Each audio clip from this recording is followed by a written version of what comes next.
Woohoo! Yo. Here we are. Welcome everybody to episode 5 of Testing Normal. This is Curtis. I'm Jordan. And this is a podcast where we talk about anything and everything. Today we have an awesome guest on, Adam. What's Adam up? C. Adam C. And thanks for coming on, Adam. Yeah. Appreciate it. Absolutely. So Adam, you are a banker. I am. Is that correct? It is. Fantastic. And how long have you been in the banking world? Ooh, I started pretty fresh after high school, so 6 years. 6 years? Whoa. Yeah, Nice. 19. Oh, wow, that's impressive. Yeah. That's impressive. So with banking in particular, are you like the guy at the front desk where says, people come in and you give them cash? Or are you like one of the people in the back that have the fancy desks? Yes. And you kind of always wonder what exactly is their job? Right. And no one wants to talk to you because they're afraid of you, Yeah. and they think you're a sales car man type person. Yeah. Right. And that's not me. But yes, I do sit in that area. Okay. Oh, all right. So And when you sit in there, that means basically you give loans? yeah, Or it's. what does that mean? I do a little bit of everything. So I can refinance someone's house, but I can't help someone buy a house. Oh, But interesting. I can refinance their house. Okay. Okay. I can do a little bit with businesses, small businesses, mom and pop type shops. And then I do the wonderful credit card, personal loans, car loans for people. Oh, okay. Interesting. So with bank loans, Yeah. curious, you said that you couldn't do like home loans. Is that, it seems like it's always only someone on the phone. Like you never meet the person that you're actually doing home Yeah. loans through. Is that Yeah. right? I mean, Every time I bought a house, that seems what it's been it's the really case. because you don't really need a person. Okay. I mean, there's no reason to meet Is that or see scary someone. for somebody in that position? I mean, probably. Like when it comes to automation, isn't that? I think of things like that being the first thing to go. Oh, yeah, like job-wise. Yeah. Like with AI, like Uh-huh. they know more about a person than the person does, really. Oh, for sure. Oh, the banking industry is going to be taken over by machines. Oh, well, 100%. you guys heard it here literally- first. There's literally Adam called Get it. ready? my job is Look not out. going to exist soon. Wow. So That's scary. I have a great 401k. Dude, okay. But interesting, like juicy questions I've always kind of wanted to ask a banker. You have a really good attitude about it. Yeah, that is a good attitude. Yeah, guys, I'm just gonna do it until Yeah. it's done.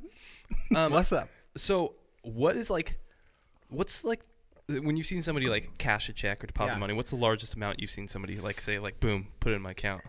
Like you got big rollers coming in? So not a lot of people do a lot of cash right now. Or I mean, check, or a check. however. I mean, Like a suitcase. Have you ever seen someone come in with Or a like suitcase? the most someone's ever pulled out in one setting? oh man. So check form, I've seen one just shy of 1 million. Whoa. That's amazing. And was it to a company or was it a business? Business. Okay. Yeah. A business deposit. We have some big Or a person, companies. Yeah. What's actually crazy about looking at deposits is there could be a state that has less money than an individual.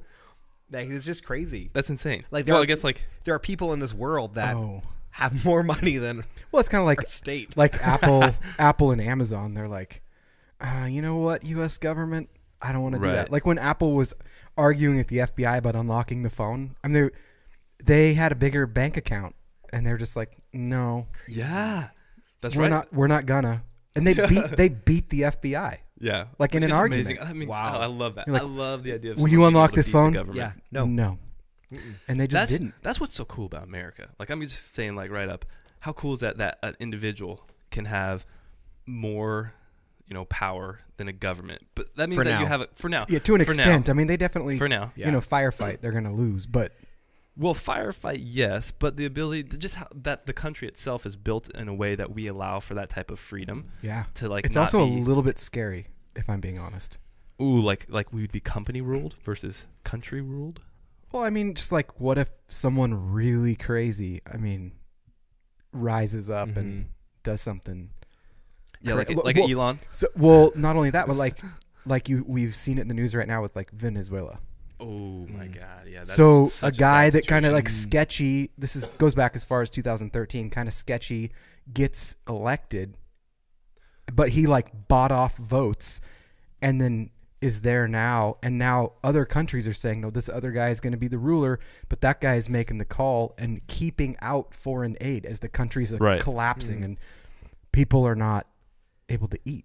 And, Right. And Yeah. there's people literally on the outside of the border that they're holding off and they're firing tear gas at their own people as they try to leave the country. Oh, I did not because know they can't that. do anything. I did not know that they were like so tight on keeping people from immigrating out of that region. No way. Like there's like basically like closed, but now there's like, so like they're the equivalent of like their National Guard are like leaving their posts. They're like, we're not supporting this anymore. Like, that's insane. We need foreign aid, and the guys, we don't need handouts. And like people are dying, starving, and because of everything being closed off, it's caused rapid inflation. So even if people had money, they can't afford to buy something like a gallon of milk, $100. Right? Like yeah, that. because there's nothing coming in. Right. They have cut off most everything.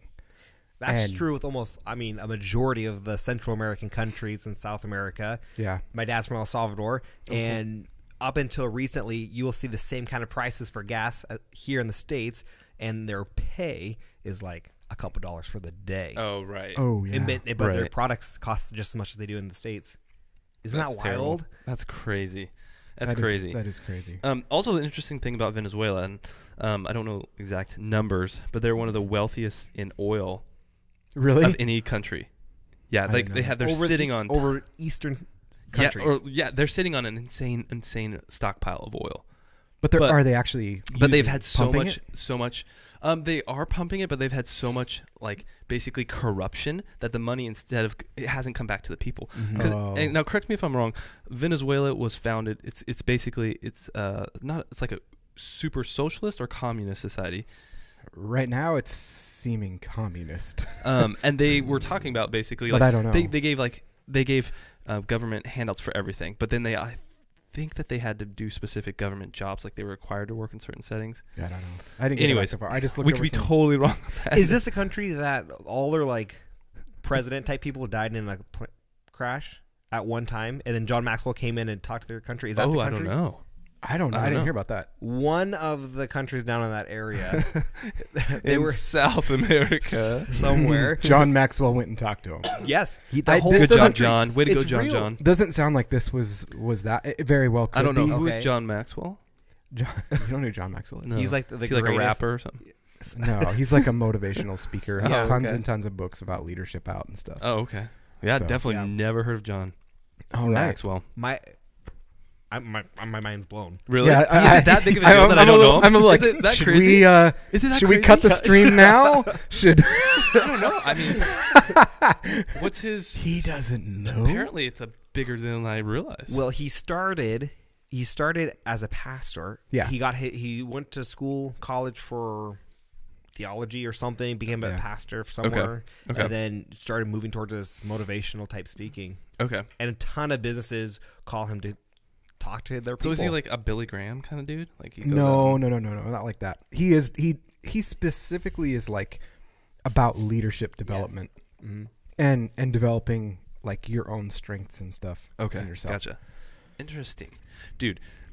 Well, since we were talking about kind of government running activities and voters, did you hear about the new law that Oregon's considering? Passing a law, considering a lot of things. There's a plan in legislation right now to allow to change the legal voting age to 16. Because as far as it's interesting. It seems in this current climate. This was on CBS, huh? The younger population usually is leaning more towards a liberal viewpoint. Well, they lean off of what their teachers in the public school and social media. But I would say more so than what's in schools. And celebrities. But anyways, they tend to lean. They listen to celebrities. The celebrities tend to be more. Yes. Yeah, and honestly, I'm not saying I agree or disagree with either of those viewpoints that liberals have or conservatives. There's things that I lean on both sides. I'd say I'm more of a libertarian. But the way that the Democratic Party in Oregon sees that this is advantageous is if they get all of a sudden basically, I don't know how many that would be, hundreds of thousands of new voters potentially that then could support whatever their agenda is. Just crazy. Yeah. So it's a very interesting, because I think it's being presented by the Democratic Party in Oregon. It's backed, it says, by the Bus Project. It's a nonprofit organization that encourages voter civic activism. Okay. Yeah. So. Yeah. Oh, and interesting. It says this is in the CBS News article. Right. Apparently, 13 other states, including Washington, also have introduced bills. Since 2003, they've been introducing to lower the voting age. But it's 18 right now, right? Just to be. Yeah, federally. It's hard. There's so many different things now. They're like, this is 21. This one's 21. You can't rent a car to a 26. Dude, okay, like if you can vote though, if you can make decisions that basically affect a person's life, or like these are big decisions that you're voting on. Yeah. And like significant ramifications, then dude, 16-year-olds should be allowed to do anything then. Like basically, if you're allowed to vote and make those life-altering decisions, then why not be able to drink alcohol? Why not be able to be really clear and like buy handguns? Possibly push back a little bit here. You're not saying that you think that the 16-year-olds should be able to do that. You're arguing that if you're going to tell them they can vote like this, you need to also consider that these are the other things that might come up. I don't know. I mean, I think legitimately, like... Because some of those things sound even more terrifying than voting. Yeah. Mm-hmm. Oh, no, I'm saying, they may sound more terrifying, but I think they have the same long-term potential ramifications. If not less. If not less, right. Exactly. So, like, I'm like, honestly, I don't think anybody should be allowed to do much before 25 because the brain is not developed. Science has shown that the brain is not fully developed until the age of 25.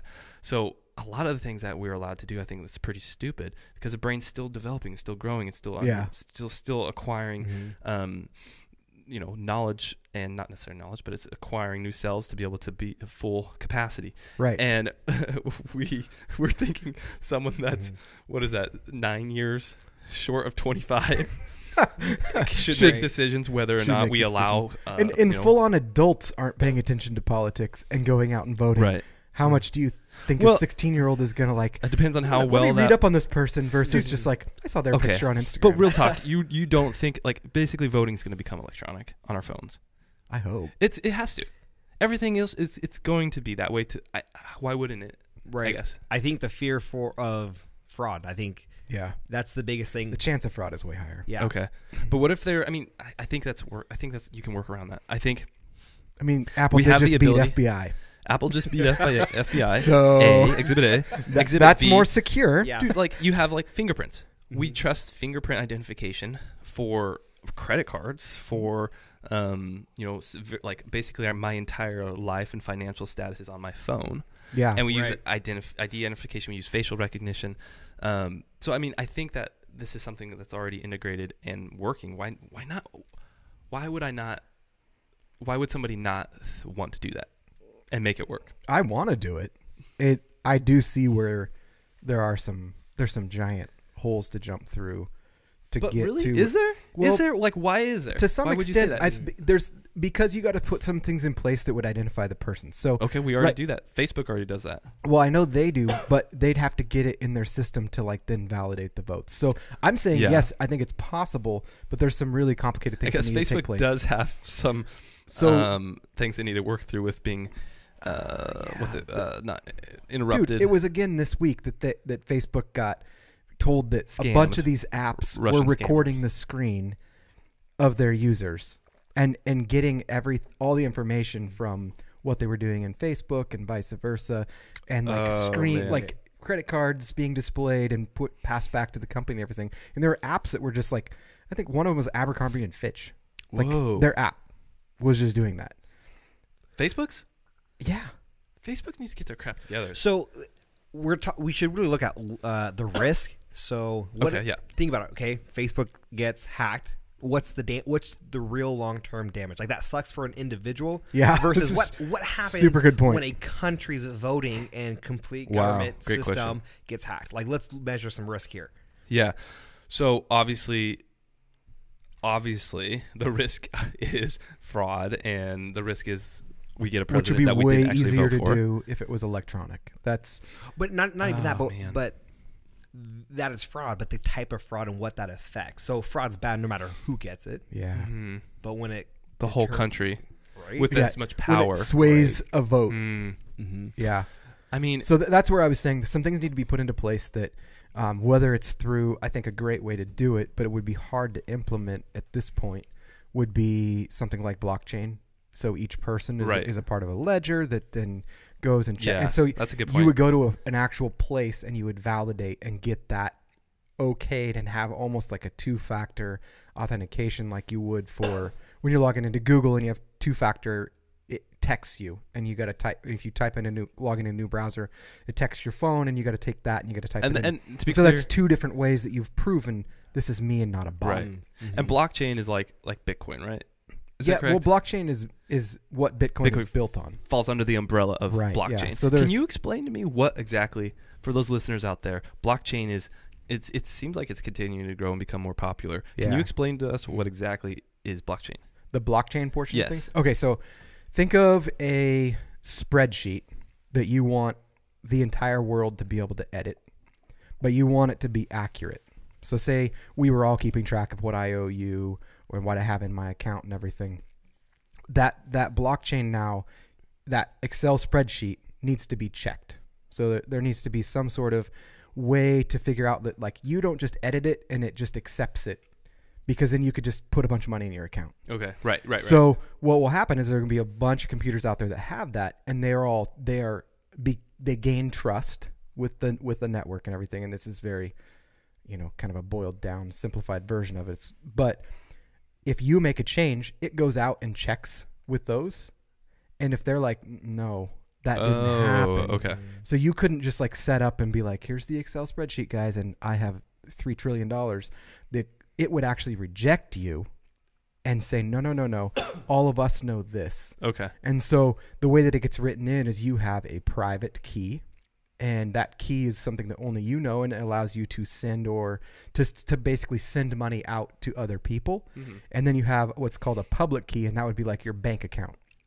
And people can send money to that public key, but only you hold that private key. And when you put things into the blockchain, it creates a new line, and it assigns a numeric number that is encrypted that then has those two things, the public and the private. Okay. And so you can't just like go out and replicate what just happened. It is a bunch of really complicated math algorithms that have created that number, and that's why it's never been hacked since Bitcoin's never been hacked since the beginning. So that's interesting to me, because I've seen people that have like USB, and they're like, yeah, this has my blockchain number on it. So what it's got is their private keys. It has my private and keys. What they have done is they've removed those private keys from anywhere online stored, and it's only in that. Okay. See, that seems super safe. Yeah. That seems super safe. Well, what's crazy is you could have two of those with the same private keys. So if one of them got burned up in a fire, your bank account's still good. Okay. So when somebody has those private keys on like a USB, mm-hmm. and then they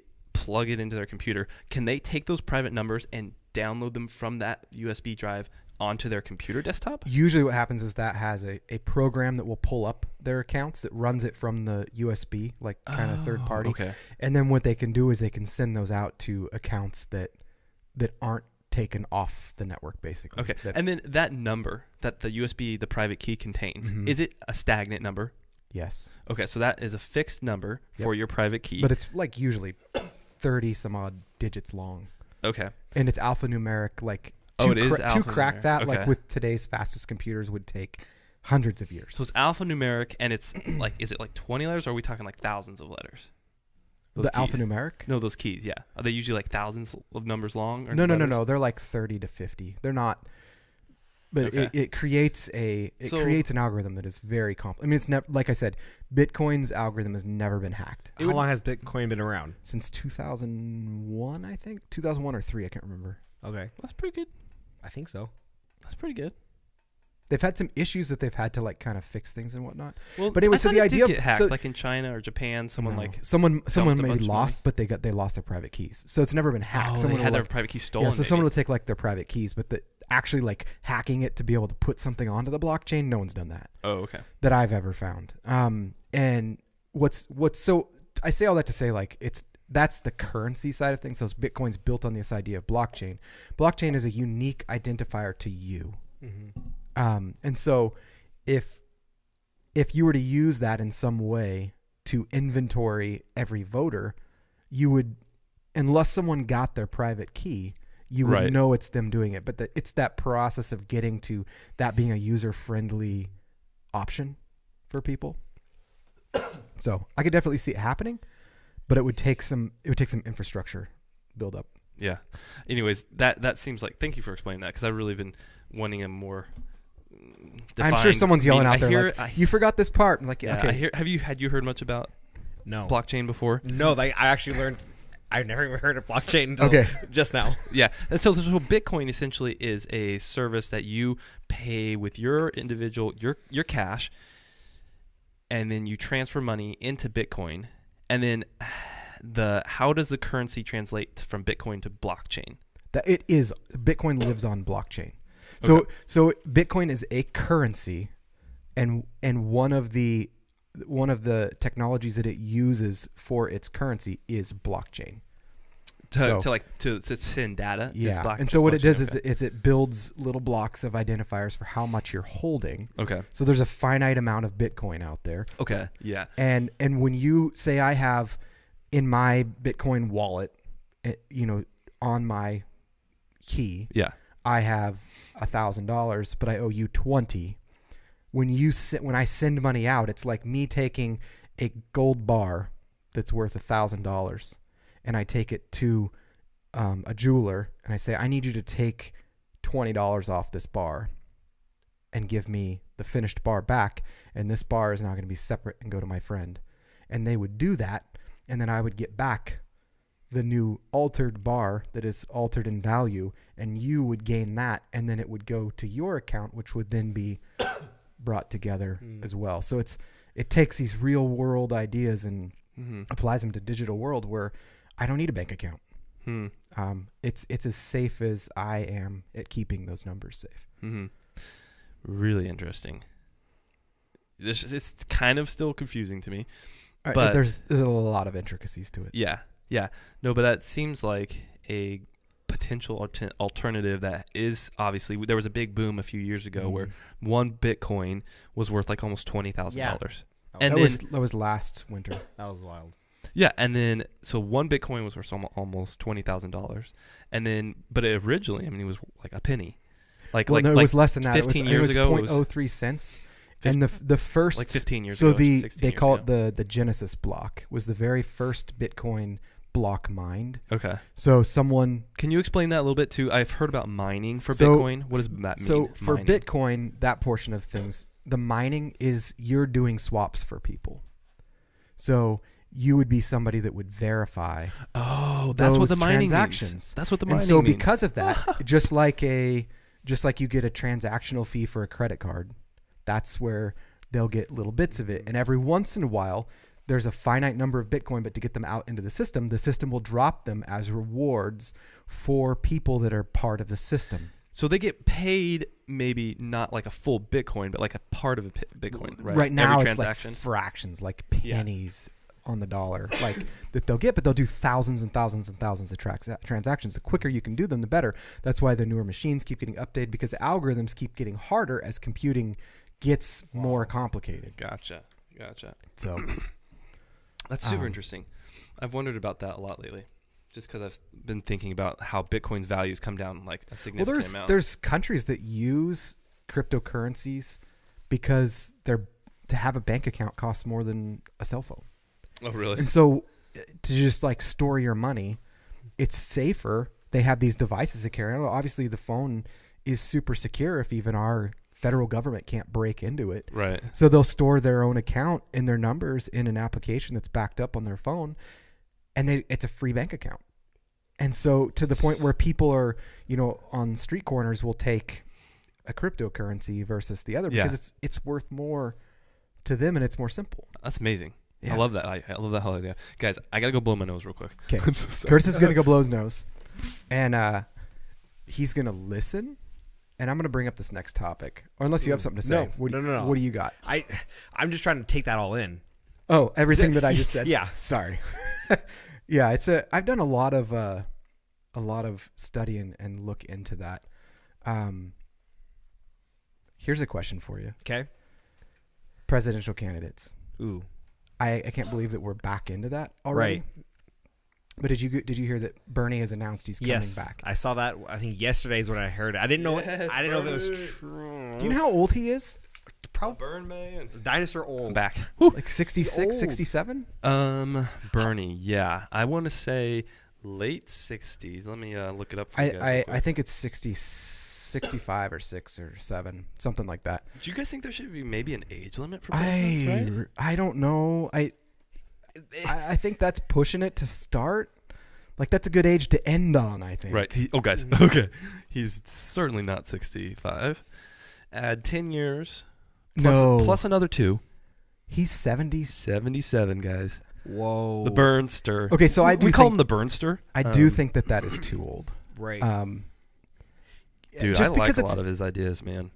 I can't say that I don't like a lot of his ideas, but still, someone else could run on them. The first article when I was looking up Burns' name or age, it said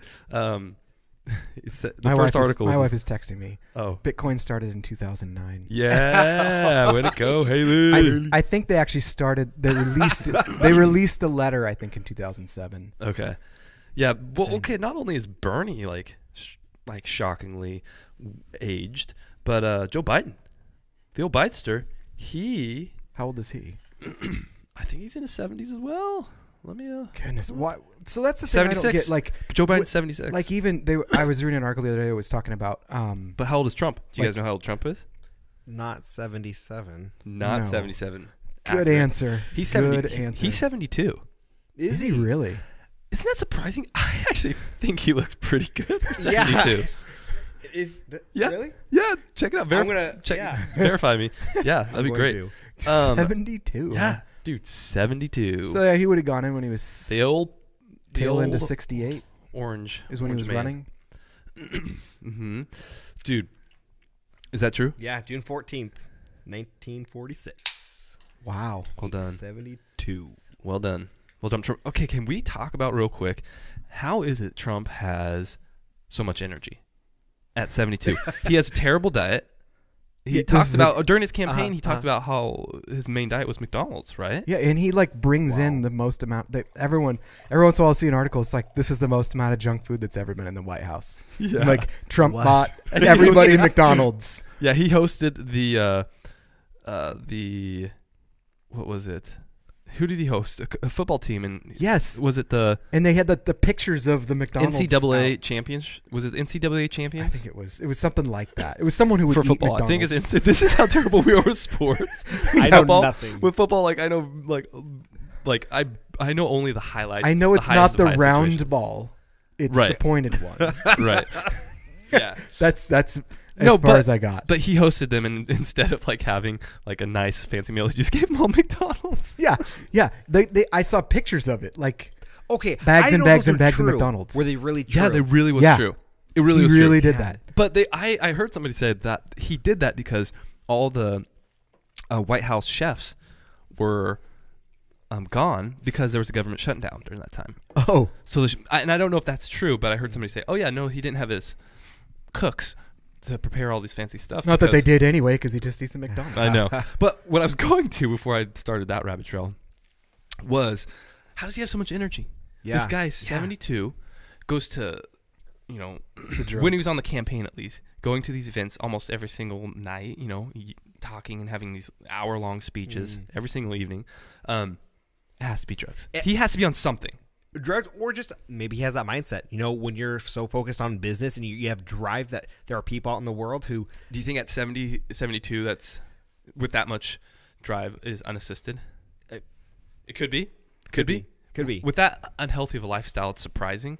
Man, I've seen 72-year-olds that look like they're on death's door. I mean, he looks like a really surprisingly good 72. I agree. I would agree. I agree. Most people, if you see them envision a 72-year-old, you wouldn't think it looks great. But often, I feel like most people, when they think of Trump, they think he's probably late 50s. That's how I thought. They probably think he's late 50s and looks like he's in terrible shape. I think he looks low 60s.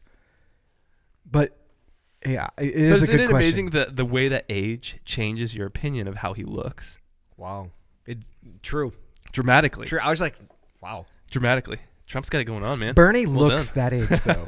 Bernie actually looks 77. like a strong. Like if someone said he is 67, 67, I'd be like, dude, it's sure he's not like 82. But I think people would let it pass because they're like, man, he's a hard life. He's done a lot of politics. That's got to wear on him. That's got to age him. You know. So that wouldn't be a surprise if somebody said he was 65. Yeah. Maybe to me, but so football. Yeah. Did you Super Bowl? You and I really didn't watch it. Yeah, I think we were working on this podcast actually. We actually were. So the whole Super Bowl halftime show, have you heard any of the craziness about it and whatnot? But have you seen that they're getting I like where this is going. rapid complaints about inequality of nipples. Stop. Wait, because he took his inequality.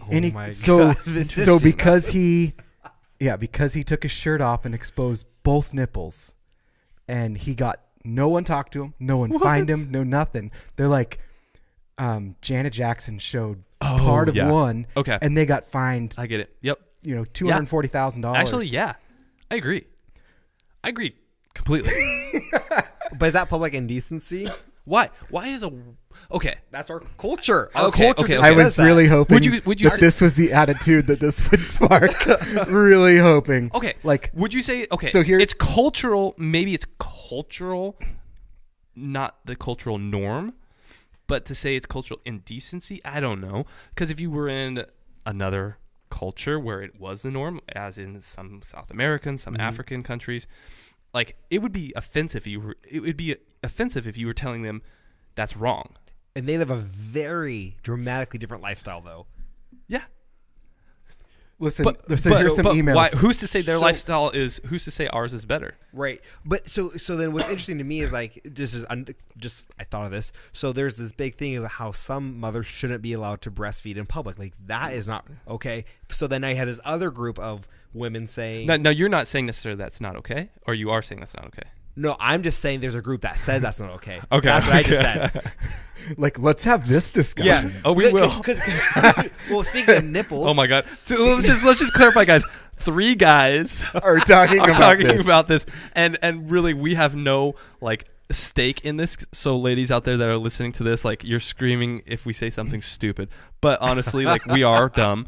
But if we say there should be equality, they'd be like, wait, so you want us to take our shirts off? It's like great, yeah, of course you want there to be inequality. This is definitely a lose-lose conversation. Lose-lose for everybody. But it's a hot topic, and it is something that is interesting. So please continue. Well, now that you're in the hot seat. So wait, should I talk about the you're saying on the halftime show and being able to breastfeed? Or are we done with the No, halftime? we're not done. Okay. That's part of it. Dude, you go wherever you want, man. Flow with it. So if if one man doesn't get fined, then a woman gets fined. Right. Okay, for indecency. Right. So we're saying there should be equality. So is the argument that the man should be fined or that the woman should be allowed to show? Great question. That's what everyone's saying. So like some of the emails, like this one's from Dallas, Texas. Seeing Adam Levine's nipples was repulsive. Also, the fact that there hasn't been an immediate backlash like the Janet Jackson incident, it's disturbing and sexist. But at that time, would you say our culture or in the way we view things were a lot different than right now? A lot has changed. I think people are a lot more online and willing to send these types of messages. People were pretty upset during that time when that happened on TV. Recently or with Janet? With Janet. See, I was pretty young, so I can't remember. It was a pretty big deal when it happened. I mean, it went out. But it was an accident, right? It was a total accident.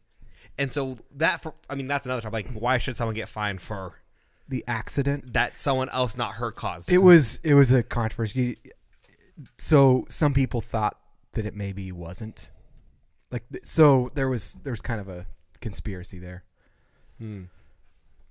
Yeah, those are fun too. Yeah. There's not much to speculate because I think it wasn't her that did it. Was it Justin Timberlake or whoever was dancing with her? Yeah. To clarify, it was. Sorry, guys, I had to go light some incense here.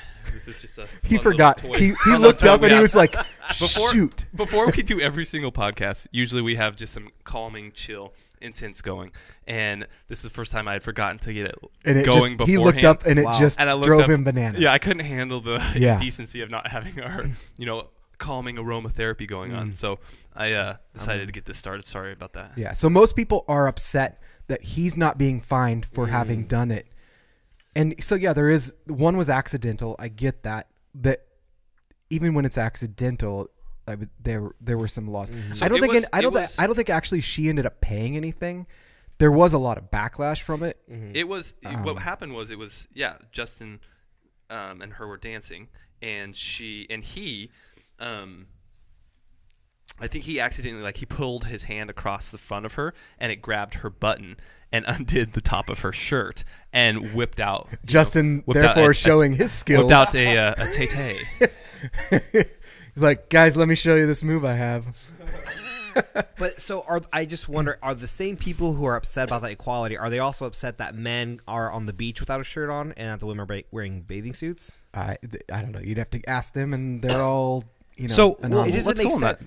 Because I mean, I don't know why. That's a good question. Why would you have that opinion of equality? Why aren't you freaking out about swimsuits? Because you're just trying to get your own, whatever your agenda. You're trying to pass an agenda that has nothing to do with the actual heart issue that they're. Yeah, so they're saying you should fine him, but it isn't illegal for him to take his shirt off. So on the beach, here's what I think. It is different. Here's what I think about exposure of the top half. I think it is again three dudes. I think a culture makes something more hyper kind of sensitive if we become more conservative about something. So in a way, like in a lot of European cultures, showing a nipple or having exposure, like there's a lot more nude beaches, it's hypersexualized. In our culture, I think, because of the fact we do have this faux pas about it, and we know that, if somebody is showing, a female is showing upper, chest, it's like, oh, this is wrong, this is sexualized. But we kind of have made it that way, I think, by making it such a taboo kind of concept. It makes it more of a noticeable thing, and then that makes it more kind of maybe a socially awkward situation. Right. But I feel like, I feel like breastfeeding, it's a functional thing that helps a child live. So I am a full proponent of breastfeeding, if you would like, in public, or wherever. But I do think the situation in our current climate is that we're not quite ready, obviously, to, in all settings, to socially accept a female breastfeeding without some type of cover. It seems like that's more of the normal kind of thing currently. Now, whether it needs to stay that way, I don't think so. But I think you kind of have to judge the room, maybe in some situations. And if this is going to be something that's going to make other people really kind of have a tough time, then maybe it's kind of just like a common courtesy to cover yourself. But I do see the idea of someone wanting to be kind of social activist and be like, no, it has to start somewhere. So I'm going to start stretching and pushing the barriers and getting outside, testing the normal. Yeah. To see if I can get someone, to see if this can become more of a norm. Because, I mean, none of us have had to breastfeed children. And so it is kind of probably a hassle and a thing you have to, you may not always have a cover and your child's screaming and he's hungry and you can't leave the building because you're waiting in line for something. Right. It's like, dude, yeah, that would be super frustrating to not be able to feed my kid if I needed to. Right. So I definitely feel for mothers, and I wish and hope that it become a less awkward thing that, you can just, your kid needs to eat, dude, feed them. Yeah. So that's my kind of perspective on that a little bit, I would say. I've seen some people that, eat McDonald's that are way more offensive. Yeah. Could you put a cover on that? Yes. Could you cover up while you eat, please? I don't want to see that. I know you're eating and you have to, but could you do that under a blanket, please? Yeah. Wow. Okay, so speaking of covers, sorry, I'm there's some. Yeah. So some of these are popped to the top of news this week. Yeah. This is a big one. Okay. And I think it's bigger, and I think it's made more big than it needed to be. Made more big. I like it. And it's about YouTube, and this week, a guy released a video exposing them for allowing child exploitation. Okay, I've heard like the superficial aspect of this. Tell me more. So, I'll pop up it will make you uncomfortable, but I'm doing it on purpose. Okay. Is this picture of a little girl just at the beach. Okay. And it's got all these, this is how the guy's video began. Mm-hmm. Now, this guy has kids, likes kids, and was disgusted by this and stumbled upon it. And this was on YouTube? This is his video was on YouTube, and it was pulled down. Like, now, this guy, put it back up. that this article is about, is he the one that made this video? He made this video of how easy it is and where it all lives on YouTube. Oh, no way. And so, oh my God. So what he did is he goes in, he creates like a random account, and he does it live. He doesn't do it live, but he shows how quickly he can go and like look at bikini haul videos where women, they do this just to gain followers and everything. Like, look at this bikini or whatever. Yeah. But from there, how many clicks away it is, and then all of a sudden his entire bar is just little kid videos. Ooh. And they're not explicit. They're not doing anything wrong. The videos are completely innocent.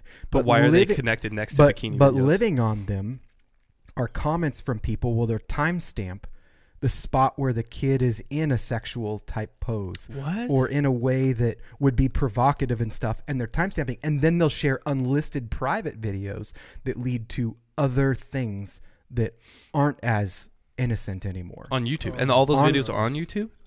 Yes. What? Or they'll link out to other rings and stuff, but it's basically like this child exploitation ring that will glom onto these videos. God. And will like he was scrolling through and he's like, I can't even look at some of these the same way. It makes me disgusted. But he spent like 2 weeks just reporting people, and then he finally came out and did this video. Wow. And it's just, dude, I'm glad he made that video. That's a crazy, terrible. Like, okay. The internet's so dark. Yeah, it's so dark. That's such a. I mean, it's an amazing tool that can be wielded in good and bad ways. Right. Like, it's a double-edged sword for sure. But in the same way, I guess YouTube is. That just falls under the umbrella, more specific way to utilize it. But I think about that whole idea and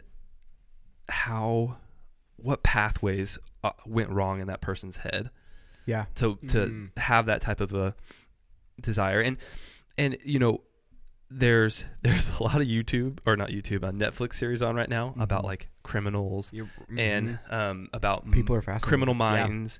Yeah. There was a Ted Bundy documentary that came out. I haven't watched it yet. It's actually really I want to. It's really interesting. Yeah. There's a Ted Bundy. He murdered. I think he admitted to approximately like over 30 murders within. I believe a 7-year period or 5 to 7 year period. But going back to, there's all these interesting documentaries and Criminal Minds and Criminal Geniuses. And it goes over like it doesn't go over, but it goes over all their details. But I've been thinking about what pathways are going in a wrong direction in their brain to lead them to have that type of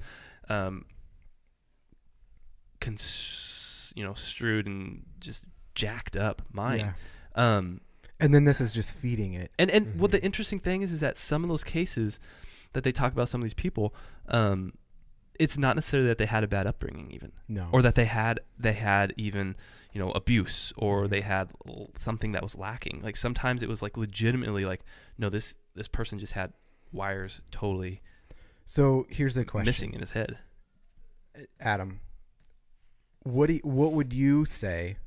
Just having, I'm assuming you haven't learned about this at all. Again, you didn't know this was going on. No. By the look of shock on your face when I was talking about it.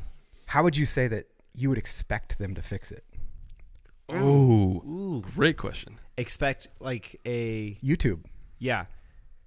Or what do you, from your outside perspective, what do you think is going wrong? So that's happening. My thoughts on, like, for me, like, because that's just wrong in every way. Is they need to take it down. They need to do more research. They need to take YouTube down. Yeah. No. Well, YouTube would need to we would need to follow those links and take those ones that are leading up, or I don't know how to put blocks. It's so big. It's like I don't know how they could ever keep up, honestly. Like basically like ban posting ages of certain kids on YouTube maybe. So, but I'm also conflicted because at the same time, if the platform that YouTube has, anyone can post anything. Yeah. So maybe there needs to be a little more filtering. Yeah, maybe. I don't know.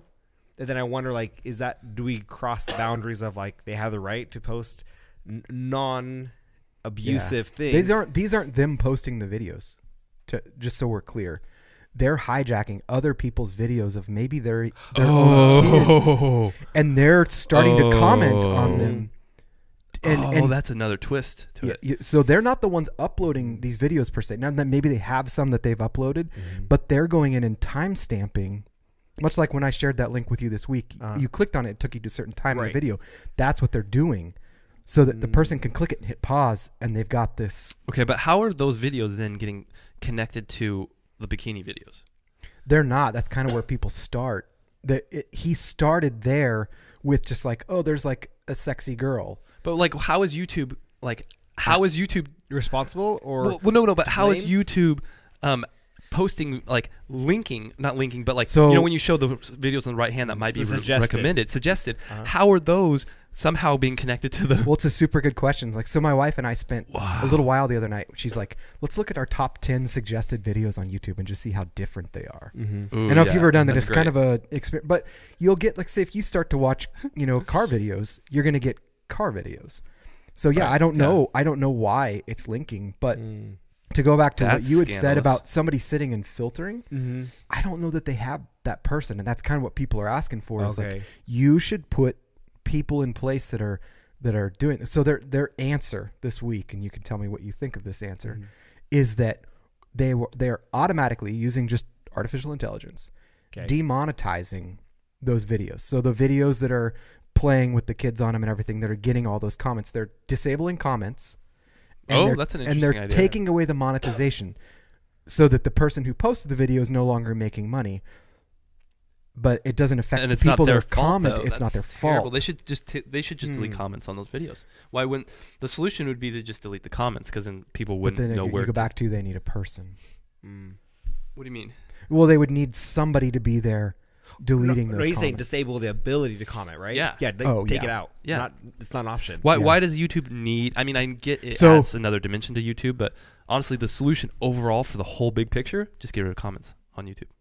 Is that too big? I Or limit think that's too big. What kind of emojis you can use? Or sorry, you can't make a comment, but maybe you can throw an emoji. Like if you like something, instead of a time stamp. Yeah. Like instead of typing in a number or words, right? You make it just have an emoji. Yeah, we're all going back to hieroglyphics anyway. Without links. Woo, that's a good point. We are kind of with all of our emojis. And yeah, totally. Whoa, yeah. I didn't even think about that. Shortening it. Wow. So why they demonetized? Those societies were more advanced than we are then. Yeah. So why they demonetized? I could build a pyramid. Is that Disney, AT&T, and there's a couple others pulled all their ads off YouTube as a result of this guy's video. What? I just keep adding to this. Whoa, wait. Interesting. That's an enormous deal for YouTube. That's an enormous deal. Right. Millions. Right. Millions. Yeah, because they're little kid videos. This guy now. A ton of these videos with these kids on them had Disney ads and stuff, and they didn't want to be associated with any of that, which is good on them, in my opinion. Yeah, I think that's good on them. So good on them. But I think that's the move that needed to happen to get YouTube to invest in things like having people there checking those things out. Wow. Yeah. Maybe it seems like oversimplified, but yeah, YouTube, can they afford to have more cases like this? If they get rid of their comments, that pretty much eliminates that risk as far as kind of. But then you don't know who else is like linking to that video and putting it on. And putting it on what though? Or just linking out to it and but embedding no, the video. If you get rid of the comments, then they won't be able to link to it. Right, you can embed YouTube videos out into a different page and have comments somewhere else. So that's true. They're just going to live somewhere else, and that's really where these people are trying to drive people. Yeah, is to their is out to actual child exploitation videos. These are just like gateway. Okay, so what if they just can do comments, but comments aren't viewed by the public? Comments are only viewed by the YouTube person maker until they're. I see some channels can like we could turn on comment validating, so we have to actually approve comments. So that's good point. Maybe they're making that a default for YouTube, where the channel host has to okay comments. Although then it makes it hard when it comes to live stuff. You're trying to interact with people. You can't like. Well, then they just aren't comments that stay. Like they're comments that come and then they have like a lifespan of 5 minutes or however, or as long as the video's going, if it's YouTube live, and then once the video's over, then the comments disappear. Something along those lines. It'd be interesting. Yeah, that's a crazy thing for a company. Dude, speaking of companies, Amazon, New York, Dunsey. Have you heard about this? No. God, I know nothing about the world. Did you hear about how Amazon was trying to pick a new second or third headquarters? A second headquarters in the US. HQ2. Yep. And they finally decided to land on headquarters in New York. But there was kind of like, it was interesting because a lot of states were like begging Amazon to come to their state because they knew that they'd bring a lot of jobs with them. It's a huge setup, huge facility. But eventually they decided on New York. And now, like 4 months later or however many months later, Amazon is backing out because basically like some protesters or whomever. New York didn't want them. Really? Yeah, like all these other states wanted Amazon so bad, but New York was like, not really. Not really. We're good. We're kind of cool here. Well, I think the crux of it really came down to they weren't going to provide the jobs that they were saying that they weren't going to provide the jobs, but then also Amazon basically lives for free.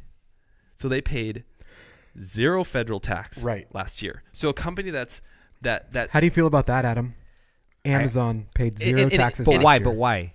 But why? Yeah. That not only did they pay 0 taxes, they got money back from the federal government. Yeah. Yeah, I also know families who get money back. So according to Forbes, okay, in 2017, Amazon's profits went from $5.6 billion in 2017 to $11.2 billion in profit last year, but yet paid 0 income tax federally. Is that because they kind of write-offs? Yep. They haven't paid for 2 years, I think it is. Yeah, I think it's something along those lines. But so they're a church. Scientology. They're like a church of Scientology, so they get tax write-off. No, I'm just kidding. Yeah. But basically, I wouldn't be surprised if there becomes the Church of Amazon. You just get it shipped on Sunday morning since they deliver 7 days a week. Yeah. Hilarious. Here's this morning's bulletin. I don't actually know. Like, I was reading this article, and it didn't really go into much detail.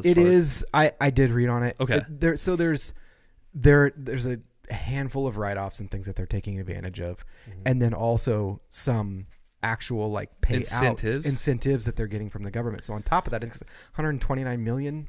Yeah, they're getting back. Like, but you know, if you compare Amazon with me as an individual, what am I going to try and do? Well, I'm going to try and pay no tax and get as much as I can back, right? Yeah, right. And I provide like this much good for society, whereas a big company, which I'm just throwing out there, they're doing a lot more good for families than I'm doing. Yeah, you know, they're providing more potential jobs. Right. Yeah, that's a stat that I would actually like to see, is because now, granted, they want to have less employees because they want to automate things, but how much taxes are going out in payroll? Like right, because in payroll you have to pay part of your employees' taxes, or you pay a tax. But I'm saying based on the jobs that they've created, how much taxes are being by the employees? Yeah. Oh, that's a good point. Yeah. Well, in New York, so Amazon was supposed to bring 25,000 jobs. Okay. Right. And New York residents were still like, no. That's not a lot. I mean, for that area. Like, no, we're still good without you, because it was going to bring a lot more traffic. It was going to bring. Well, there was some question around whether or not they were going to bring that many. Whether they could truly do that. Yeah. Because, the reason why they were curious if they'd bring that many jobs, because so much of Amazon is automated now. Right. Like, their warehouses have these. I don't know if you guys have seen them, but they kind of look like those little vacuum cleaners that go around your house. Oh, like Roombas. They look like a Roomba. Yeah, and so they have like thousands of Roombas in these warehouses, and there are all these items are on specific individual trays, and then these Roombas go and they get lifted sometimes, and then there's like a magnetic connection to the trays, then they go down, and then they go through. They're all weaving and moving throughout these warehouses, and then they go onto a delivery like platform, and then they get shipped off. Wild. It's nuts. That's insane. It's such a cool thing to see. I've watched a couple of YouTubes on watching these things. And then, okay. It's crazy. Those little Roombas that are moving all around the warehouses, they are then also made and manufactured in those warehouses. So they're making the things. By other little Roombas. No, they are. They're made by, they're almost completely automated, the process of making them. That's awesome. Amazon crazy. is Skynet. Amazon Skynet, I know. They're so hard. Yeah. Ooh. Wow. Yeah, they're like I think them and maybe Tesla are some of the most, I would assume, automated, large corporations. Yeah, and I'm looking at it, like there's going to be so many jobs that are going to be, like you were saying in the beginning, like you think your job will be obsolete in the future. Yeah, for sure. Which sadly I would agree with you, but there's going to be a lot of jobs that go that way. And what do we do? Like, what do we do in our economy of less jobs? Do what though? Whatever it's going to be. I mean, it's going to be in systems, data, online, digital. Right. Like how many jobs are going to have to become some type of programming involved scenario where, like, if you're not, or fixing the robots. My kids, like, basically, I think this is what it's going to become. I think it's going to become a highly skill-setted programming, coding kind of society. Mm-hmm. It's going to be that, and then there's going to be the blue-collar workers that are then going to be those. There's going to be basically those two. The middle ground is going to be very limited because basically majority of people that are in the programming world aren't going to have plumbing. Right. Significant plumbing skills, craftsman skills, maybe. Yeah. But I mean, I think that there's going to be trade schools, and then there's going to be programming schools. Yeah, yeah. Essentially. Well, and so going back to your point, like let's take this Amazon not paying taxes thing to the nth degree. If they are automating more and more and more, which means they're employing less and less and less, are they doing things good for the society anymore? And the solution. The solution to that? But then UBI. But at that point, they're also not paying taxes on employees, though. Right. So do we tax the robots or the companies? Or the companies? You increase the tax on the companies. I mean, that's really interesting. What if you tax per tax on positions replaced? Adam, yes. Have you heard about UBI? I haven't. UBI, ladies and gentlemen, is a concept that one of the presidential candidates currently is running. Andrew Yang. What was it? Andrew Yang? Yeah, Andrew Yang. Yang. Yang. Sorry, guys, we're messing it up and sound a little racist, but he is a presidential candidate. Proving we do not edit. Yeah, his main platform is on being a proponent for UBI. UBI, Universal Basic Income, is a guaranteed income to anybody over the age of 18, where the individual, and I believe he was pushing for, he's not solid on the number, was about $1,000 a month. Everyone over 18. Everyone over the age of 18. Now, that's not the only thing he's running on. No. There's a few other. But that's his big thing. Yeah, that's very controversial. However, but he calls it the freedom dividend. He's going away from the UBI because there already is a negative stigmatism with people that have like a fiscally conservative mindset. Now, proponents of it actually have some pretty interesting arguments for it. So in this automated world right now, there's a lot of concern about what jobs are going to eventually be obsolete. And currently, there was an interesting statistic, I wish I had it, but a significant number, the most common job for males of, I believe it was like 30 to 55 in the U.S. right now, are truck drivers. Right. And there's a huge majority. Because it doesn't take any education. Right. I mean, it takes some, but it doesn't require a college degree, and you can make a decent chunk of money. And you can make a decent living off of it. It's really hard on your body, but you can make a decent living off of it. So, and what are we talking about? Automation. What is one of the kind of forefront of automation right now is driverless vehicles. Mm-hmm. So a lot of these, they are foreseeing a lot of these semi-truck drivers, a lot of these drivers, even Uber, taxi, and it maybe even flying. It would require no human. Right. A lot of these jobs are going to be pushed off the market. And it's not only necessarily, that's just one of the main kind of examples, but there's a lot of other jobs, delivery drivers, but like factory workers, car manufacturers. And then what's interesting is like if you start to take that out a little bit and what that affects. Bankers.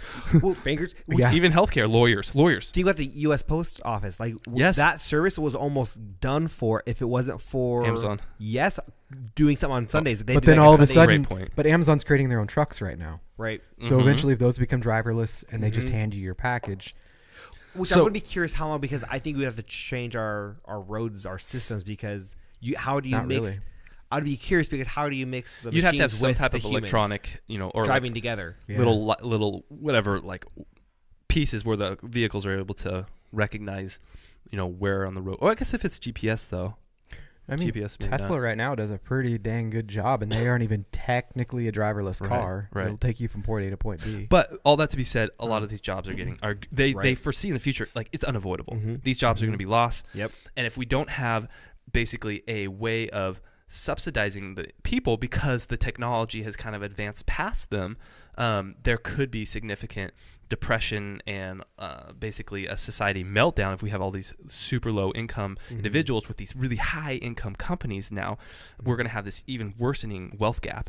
And the nice thing about the UBI, Universal Basic Income, is it helps to prevent in some situations a situation where I said situation a lot there. It prevents families from either losing a home, not being able to provide food for themselves. I mean, $1,000 a month isn't necessarily enough to completely live off of, but it's enough to prevent a significant depression in a lot of situations. Right. So that is something that it'd be easier to start now than to start when we've already reached this critical mass where we don't have jobs for people. But then I always wonder, allegedly. Potentially. Yeah. This makes I think my reasoning or what I'm thinking of is similar to how I think about states wanting to raise minimum wage. Yeah. Okay. And so I got to think about, okay, if someone has a roof over their head and can eat, okay? Yeah. Yes. Then they're like, oh, I can't live off of minimum wage. No, you can, because if you have no money, if you can get a roof over your head and food. But that's not always the case right now with off minimum wage. That's really not, especially in a lot of states. Would it be I mean, and I've never done like real calculations, but if someone's working full time off of minimum wage, if they're able to, now it might be a sucky, not safe area, but it's not going to be like you're not getting bacteria, you're not getting mold, you're not getting all these different things. Like, totally. You're not going to get sick living there. Right. They think, well, I should be able to live just like my neighbor. No, you should be able to survive if you're getting government assistance. Here's where I'm at on that. I totally get what you're saying. Like it is enough to survive, but it's not enough to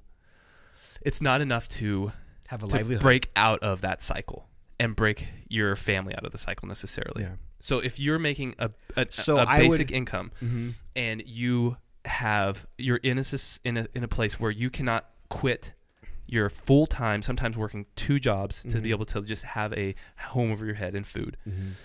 You don't have the opportunities potentially that you would have if you had UBI. And you could, I have $1,000, so I don't need to work 2 jobs. I can just work 1, and I can go to night school. And then I can break out of that cycle and then continue my education. Or I actually can pursue this independent career that I really want to do. I want to be a craftsman and sell my goods. I can actually afford to do that now. So and I can only go from my experience. I haven't studied anything like this. But I can say working out of the bank, I see most people who walk into a bank are people who are on some kind of government assistance, because they're the ones, they don't have direct deposit. And so what do I see them going to school? Nope. Do I see them looking for work? Nope. Do I see them trying to save anything? Nope. And if you look at someone's transaction history and what they were spending their money on, you're like, is that a necessity? Like, getting that is keeping you in this place. Sure. And that totally could be. And I think 100% a person could choose to be wasteful in those situations. They definitely could, but I don't think that means majority of them would. Yeah. I think that a lot of people want to improve their lives. And I think a lot of people want to break out of that cycle, but unfortunately, a lot of them haven't been provided the opportunity to do so, or haven't been raised in a socioeconomic setting that then enables them to do that. I think there are a lot of people that would choose to better their lives, but haven't not necessarily been given the opportunity, but then have had a lot of shitty hands dealt towards them that have prevented them from being able to. And I would agree with that. And that's one of the weird things that I love about my job is I get to help people understand things like credit, because I grew up in a house where I understood finances. Sure. And so I get an opportunity to help teach that with people who didn't have the same upbringing. So I got to educate them, right? Yeah. Now, with that being said, I lost my thought. Educate people. No, in your job, you get a lot of people that come in and you see that. You get to educate them because they didn't grow up in that. Well, no, before that. Oh, dang it! I hate when this happens. You grew up in a family that knew how to take care of credit. Because you made a comment talking about how people want to get out of it. I think, and I agree, people want to. Sure. But to transition from that want to that discipline, everyone wants to be healthy. Okay. Everyone wants to go to the gym, and they might sign up in January to go to the gym, but then they don't go to the gym. You know, they choose to. I'm going to sit at home, even though they want to desperately. Yeah. I think maybe a better word than would be instead of want to. I think a lot of people would. See, I think also you're probably seeing things from a perspective, maybe a lens of you've seen a lot of the crappy management of life choices, wealth, and financially wise. But I think there's a lot of there's another side to it where a lot of those people would make a difference. We'll also think about this from the perspective of not now, too. As some of these jobs disappear. Right, as those jobs disappear. True. So it could be way, way worse. Far more people. Right. There could be more people that actually have been out of it. Like say someone have worked hard but just don't have the opportunity. Take the truck driver, for instance. Yeah. If they lose their truck driving job, that's all they've done right out of high school, and they were making $50,000 to $75,000 a year, like a decent income, driving a truck. Now, granted, their back sucks and whatever, and they've driven how many millions of miles by this point, and all of a sudden they have no career. It's gone. I would, if we were going to do something like this, I guess it would, in my mind, it would make sense, but not in our world now. Not when we have these. Now, if Amazon comes out with all these vehicles that we don't need truck drivers anymore, and that's the norm, then implementing something that... Man, here's what I say about that. I think that the canary in the coal mine is already making noise. Okay. And I think... I think it's like swinging. Okay. I think as far as automation taking over jobs, I think it's I think it's going to be 10 times harder to start that transition to introducing UBI if we're already in a crisis mode. And I think that the introduction and setting it up already needs to happen before we're in crisis mode. Because they're already testing those trucks with people in them. And the big question is, okay, sure, great, yeah, I'd love to give everybody $1,000.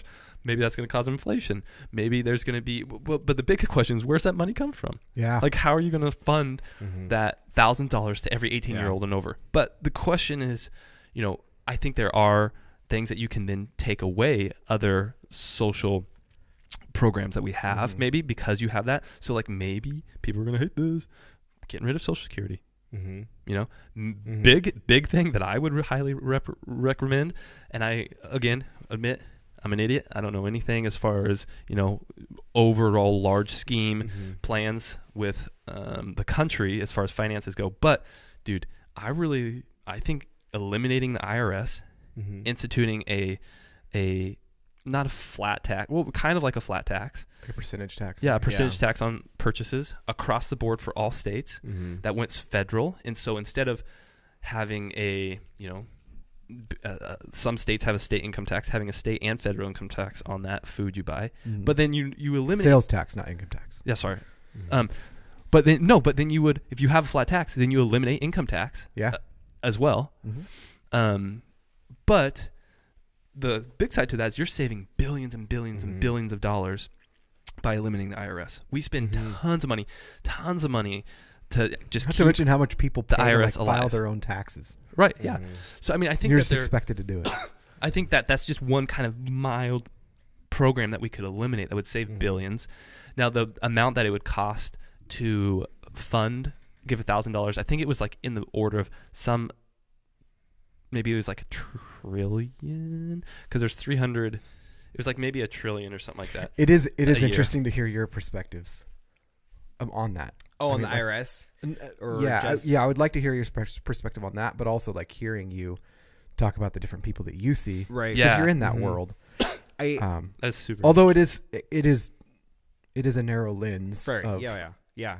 I just see. I'm assuming I see more people more situations like this and the effects of government assistance or not, because I sit down, talk to them. Hey, I need a loan. All right, let's talk about your finances. Oh, you're on assistance. Okay, well, let's figure out why. Let's figure out what you're doing. How long you've been doing this. When was the last time you actually worked? When was the last time you worked for 2 years nonstop?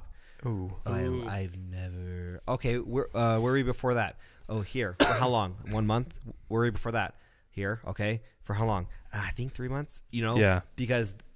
And the reason for that may not be their fault. It could be their fault. They're lazy. They don't like the work they're doing. Right.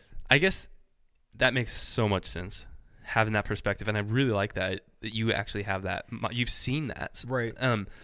I think it's kind of like if you worked in a hospital and every day you see sick people. So you think a lot of the time, like, well, a lot of people everybody's sick. Because I see sick people every day, all day, and so that's kind of the perspective. But also, you have the other side of the the story that I don't. So that makes a lot of sense. On that topic, a little bit. I know we're getting away from UBI a little bit, but I'm curious. I don't know if you can say how much does the average bank keep cash wise in their facility. I actually don't. I don't know. On a day. I don't know if I can answer that, so I'm not going to. Oh, okay. So because I just don't know. You can't. I don't know. Just like I don't know. No, look, I know. Well. Okay, well, but it might be a little risky for you to say. Yeah, I don't know. I don't know if that's allowed to be said. I don't know if that's I see what you're saying. You know what I mean? I don't know what the. Yeah, no, totally good, totally fair. Is it over $1 trillion? I did have someone ask me if we keep gold bricks in our. Oh, interesting. And do you? Don't know if you can. I don't know if I can say. I'm sure I could. Okay, here's the other thing. Dude, we're gonna ask a lot. Here's the question: why would you keep gold bricks if you did? You're like mostly platinum, maybe some. Yeah. Just in case, as a bribe. Silver. I bet they keep some silver.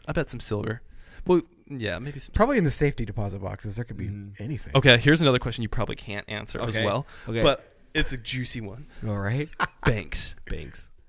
If someone was going to break into a bank, how are they just uber secure? Like nowadays, like I look at these U.S. banks and I look at key banks and I look at it's just glass doors, right, glass windows all over. It's like this does not seem like the most secure setting, which makes me think, well, they must not have a lot of cash on hand, or that cash is then put into a safe every single night and it's like impossible to break into. So the building itself isn't that secure, but maybe what they lock everything up into the end of the night is more secure. Yeah. And do they have are they just linked automatically to the police in every city, and they if the alarm goes off automatically, police respond super quick compared to other facilities? I'm going a lot of questions here, but yeah, tell me about banks. How safe are they? I mean, they're safe, but I can't say anything. I can't talk about. Fair enough. You can't talk about how easy it would be to rip off your bank. What do you say? Yeah. And where is this bank at? Where would I park if I was going to do that? What kind of car would not be? We're trying to get the trade secrets here, but I totally understand that that's probably a very just a fun fact concept. Is so working with you don't have to say what bank, but working for a bank for 5-6 years, working with cash, seeing cash, totally. I do not see value. I don't think, oh man, I want to go rob a bank, or wow, look at all this money. It's more I have to go wash my hands. It's annoying. It's dirty. Yeah. It's just my mindset is just ew. Yeah. That makes sense. I also never have money personally, so I just don't even worry about it. I know. I rarely keep cash ever. I mean, in general. Oh, you're like, no. I mean, in my bank account. In my bank account. Patreon.com/Adam Cardoza. Yeah. Donations are accepted, ladies and gentlemen. Yeah. Ooh, I want to say something about the IRS. It's just a thought I had. So we were talking about you think about getting rid of the IRS. Yeah. I think before you could do that, I think you would have to change our currency type, or how, if we were to move to the blockchain. Yeah, then that would make sense. But right now, because the IRS also protects us from FDIC. dirty, but okay. like dirty money. Oh, okay. Yeah, so like lawn. Yeah, and so maybe the tax side of the IRS then, like, because you could significantly downsize. Yeah, you could have the counterfeit aspect, which is like the protect part of it. But that's interesting. That's just because, and then also people just doing counterfeit bills. Like that's a thing. Or people showing, like I was talking to this older person at the bank and they were talking about the old person. And the way back when they were doing taxes, they used to claim their dog as a dependent. And this person was we were just talking about, like she has so much life in her, and we were just talking like, well, the year that you had to verify your dependence with the social, there all of a sudden there's a huge like drop in dependence because people were just claiming their pets. I mean, I get this or fraudulently, right. It's not fraud. Or people with like one kid claim two kids, you know, because they could get away with it way easier. And so like now there's so many safeguards in place. But I mean, I'm sure people can hack. I mean, as time goes on, people hack it, and they have to come up with new things, and they hack. And that's so interesting. Yeah, that's crazy. So, as annoying as the IRS, the way you'd have to totally rejuvenate or revitalize what our financial system looks like. At least tax reform up the wazoo. Yeah, tax reform for sure. And I know nothing about banking. I just happen to work at one. So this is just what I think and see. No, yeah. I really. Thought about how UBI, going back to it a little bit, is not necessarily the only option, but it is kind of already happening right now in Alaska. Okay. Every single resident in Alaska gets. I think it's only every year though. I don't know. Is it a monthly? I think it's annually. Yeah, and I think it's maybe $1,000 or a couple $1,000. It totally depends. To every resident. So it's a percentage of the oil. That's extracted. And then that's divided. See, that makes sense. That's already happening. Right, but that makes sense. They're not taxing the people. They're using profits from the state. And that's where to give to the people. We didn't go into like the details of like he said, like there's some details on how to make that work. Some of it is actually taxing these companies that are automating a lot of things. Yes, and that's where I think there should be an automation tax is what it is. So whatever percentage of your company is automated, then that increases the level of tax that your company has because you're then losing the employees that the country could benefit from. Right. So then what happens with those big countries then go and would they leave? Yeah, but then would it really matter if they're being automated anyways? Does it matter if they stay here? Great question. That's where I think tariffs come in. That's where tariffs come in. And then those companies, if you want to sell to the U.S., a certain percentage of your products have to be made in the U.S. Right? Yeah. Something like that, yeah. Something along those lines. But then it's like, okay, well then does that just prevent companies from doing any business with the U.S.? Very unlikely. Very unlikely. Yeah, I don't think so, yeah. Yeah, because Americans are consumers, and so we will pay to get what we want. And companies know that. There was that. So such a good point. Who was I talking to? I was talking to someone in the Philippines because some company had a distribution or some kind of center where they had a ton of people come to work at from the States in Philippines, right? And they were telling me how, this was a year ago, but they were saying something like the workers got into that same islander lifestyle, calm, relaxed, not really doing anything. Whoa. And they saw their work just go down. Like they just didn't care about they did the bare minimum of their job. Super They weren't trying to get bonuses. They weren't trying to get anything. Well, the company started sending them a bunch of catalogs of just things, and they were like, whoa, I want that, or my kids would love this, or all these things to get them like, I want, and they saw an increase in their work ethic. What? Their output. Yeah. Whoa. Some I don't know what the company was. It was just someone told me that story. I was like, wow, that's wild. It makes sense. Adam spent some time in the Philippines. Really? Yeah. No kidding. I went one time on a short-term mission, and then I then went back the next year for a month and lived there. Interesting. That was pretty cool. The Philippines. It's a good experience. Things you can do when you're single. Yeah. Just like, I'm going to go. Yeah. Peace That's out. really cool, though. Can't wait Philippines. for my next one. You want to go back there? I want to go back somewhere. Somewhere. Cool. It'd be cool. Interesting. Where, like, if if you could leave right now, where would you go? I think Greece. Yeah. Ireland or New Zealand. Wow. Interesting. Those are very different locations. All three of those are those very don't have anything in common. dramatically No. different. There's people at them, but they're very different. Yeah, I want to see all the cultures. Like I would just want to go live and be cool. part of a culture. So, fun fact about New Zealand. My friend, he somehow got mixed up with I think it was the finance guy or whatever at the time. I think it was Lucy Lawless, tagged him on Twitter about his finance reform, but it was my friend Bill English and not the Bill English of New Zealand. Whoa. And so he like woke up to like thousands of people hating him on Twitter, and he's like, that's awesome. Different Bill English. He got interviewed by a radio in New Zealand, and no way. Wow. Yeah. That's really cool. I kind of would love something like that to happen to me. It's funny. Every once in a while he'll send me a picture of like it happening again, like somebody thought he was, and he just like messages him back. He's like, wrong. I'm Bill surprised English. he wouldn't troll that a little bit, like Well, troll that and like make it like and like just play it up a little bit. Well, then you're seeing someone's identity. I'm sure that's. Well, yeah, from another country though. Yeah, so but it's like clearly him. What's New Zealand? It's clearly him. Like people could look at it and have just looked at his profile picture and they're like, "That's not the guy from New Zealand," but they're just like, "Well, that's definitely his name." And what's the New Zealand nickname? Like if you're from New Zealand, there's like a nickname about like I don't know. It's probably like a fruit or something like that. It's like sheep. Yeah, no, it's like some type of fruit or I don't know. Someone out there screaming it right now. Probably not. But it probably no, it is. It's a thing. Probably all of our listeners in New Zealand right now are. Yeah. All of our listeners. All of our future listeners. We had one person from Australia click on our link. Yeah, go Aussies. Oi, oi, oi. Yeah. Aussie, actually, first. Wait, do you call someone from New Zealand Aussie? If that's for Australia. Because I Okay, heard there's let a me see. huge clash between Australia and New Zealand, and that every time someone says, "Oh, I want to go to Australia," they actually mean New Zealand. No. That's what I've heard. Yeah, because I had a foreign exchange student from New Zealand, and I was like, "Whoa, you from Australia?" And he's like, "No." Like he got almost offended. Oh, Ooh. a Kiwi. That's what they're called. Why are they called It's a that? nickname used internationally. For New Zealand? A Kiwi. Yeah. Yeah. Is it offensive? Let me see if I can find. Which New Zealand's where they filmed Lord of the Rings. Yes.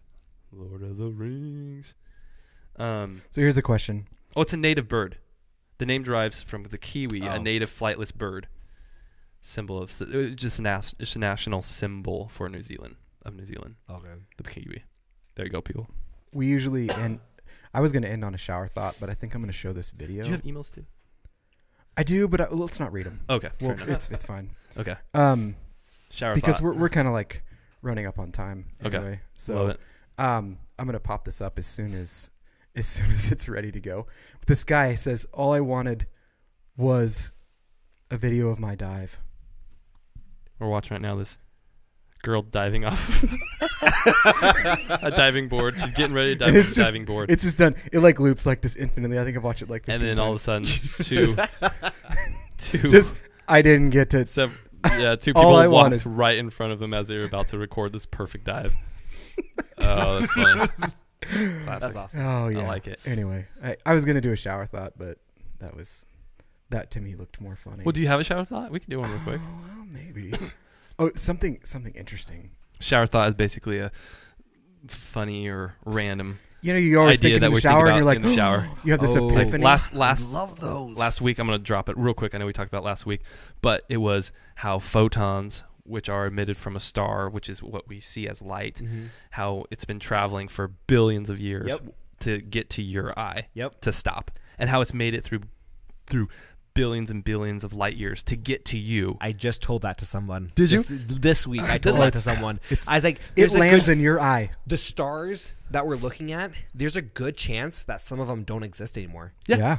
They don't exist, but also like the sheer fact that it dodged all the comets, it dodged all the planets, it dodged all the black holes to get to you. It makes me feel like, I feel kind of honored that that photon decided to land in my eyeball. Wow. That's where its final resting place was. Yeah. Just right. There it is. Okay, so here's my shower thought. I'm not going to put it up. I'll just read it. Okay. Googling doesn't seem like a skill until you see what elderly or computer illiterate folks type into the search bar. So true. So true. Yeah. And then, so what's funny is like they have comments, but this first comment or top comment says, back in 3rd grade, the teacher would start every lesson with a class Googling competition to find some piece of information as fast as possible. And I think that really taught me how to search for something as concisely as possible. Yeah. It's also a dangerous thing to have a bunch of kids do. So like, how do you think elderly would type it in? Like, would they do like a long sentence? It's usually a full sentence. In an awkward way of asking it. Like, how does my foot smell so bad during daytime? That doesn't make any sense at all. Yeah.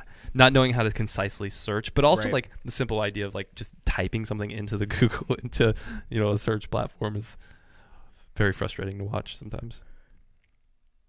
Here's one last one. Okay, what do you got? And then we. Okay. Unless Adam has anything else to say. I got nothing. You have nothing. I got nothing. But next time I will, because I have so many of these shower thoughts. That Yes. I cannot wait to share. Oh, I love Yeah. that. We're just getting warmed up. My wife texted me in the middle. She's like, "You need to let Adam talk more." And I was like, I'm actually enjoying. I almost feel like I'm just watching a podcast, like just in the audience. Yeah. And I gotta say something, like, and someone hears it. I like, dude. Maybe he'll talk more next time because I want to have you back. No, I'm like literally watching you guys. I don't care. I mean, I say my thoughts, but yeah. I'm pretty sure I would say the same thing if I was with someone while watching this online. So listen to this. This is crazy people in the world, right? So this is from Today I Learned. Have you found this subreddit yet? No. You should find it. Okay. Today I learned that physicist Nikola Tesla once paid an overdue hotel bill with a box containing a working model of his, quote, death beam, warning employees never to open it because of the danger. They hid the box, and when it was discovered years later and opened, oh my gosh, found to contain old, harmless electrical parts. Yes. Well played. Well played. Tesla. So that came up while you were taking a shower. No. Oh, so this is on Reddit. Okay. This is not shower thoughts. This is not me having the shower thought. It's like it's a subreddit on Reddit. But also, it's people like, post their thoughts that they okay. light bulb moments. It's an idea, but some of these things are like things we literally would like just randomly think of in the shower. So like, or it's just a thing that you've been thinking about lately that you want to bring up. You're like, oh, dude, random thought, but I wanted to say this. Yeah. Right. Oh, okay. Another quick shower thought, guys out there, is sounds so gross. It's a clean shower thought. Yeah. Was oh my god. Not a cold shower. So okay. Interesting thought. Yeah. Projects. As far as like projects in human society, we've had building projects that have lasted over 100 years to complete. Yeah. Okay. Whoa.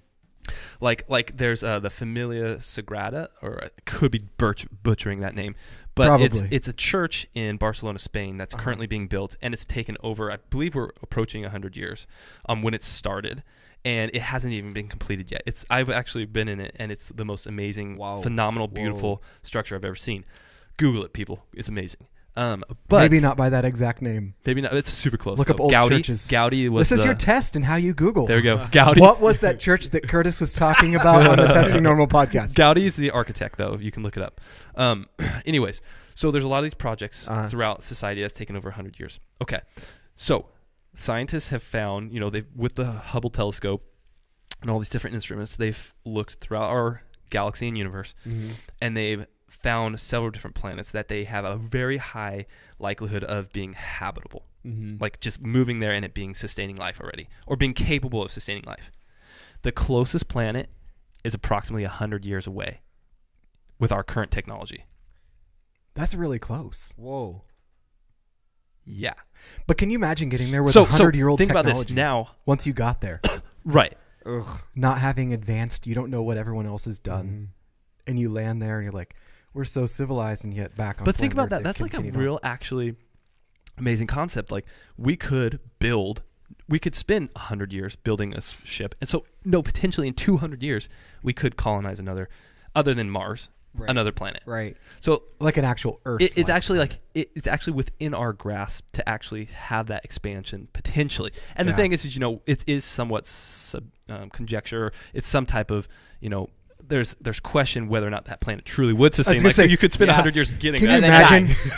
You're born on that ship, and you're like, what? My life is this, and my parents decided to do this, right? And now I'm second, third generation on this ship, getting to a new planet. You get there, right? And that's all you know. And there's nothing. You're like, well, we're here. What do we do now? Turn around. Yeah. Oh, well, head on back. Full reverse. Or U-turn real That was quick. a great ride.